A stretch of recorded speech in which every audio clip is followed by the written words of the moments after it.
Madam Speaker, I commit this bill to the House. Thank you. I call Tamati Coffey. Thank you, Madam Speaker. I rise to take a call on this Crown Minerals Amendment Bill and feel a bit sorry that my colleagues over there aren't able to see the glory in this bill or the more recent Crown, the amendments that we're going to be making in terms of the petroleum, gas, oil, permits, explorations. Both Maureen Pugh and Melissa Lee signalled that they were ready to get up and have a good go at this one. Unfortunately, this is the very technical bill, very technical to the point where this won't make the news tonight, Madam Speaker, but it will make life it will make life pretty easy. In fact, as we do a spring clean of this particular bill as it relates to permits.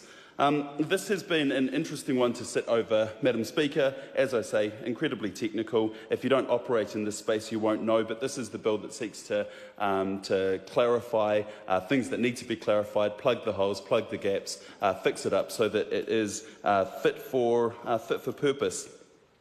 I want to say thank you to the 11 submitters that fronted up.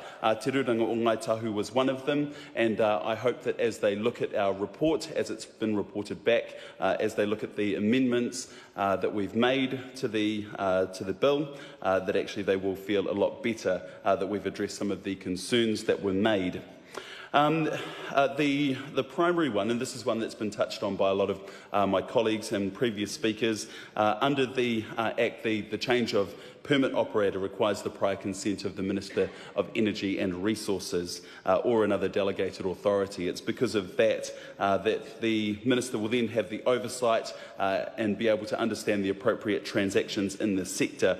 Very important to understand who's got one of these permits, and should it change hands, it's very important that the Minister has that oversight to be able to know. The Economic Development, Science and Innovation Committee have examined the bill. We've unanimously recommended from all sides of the House that it be passed with amendments. The recommendations are put there for everybody to see. There's not much more that I can say about this particular bill, Madam Speaker, so I commend it to the House. I call Lawrence Yule. Madam Speaker, this is a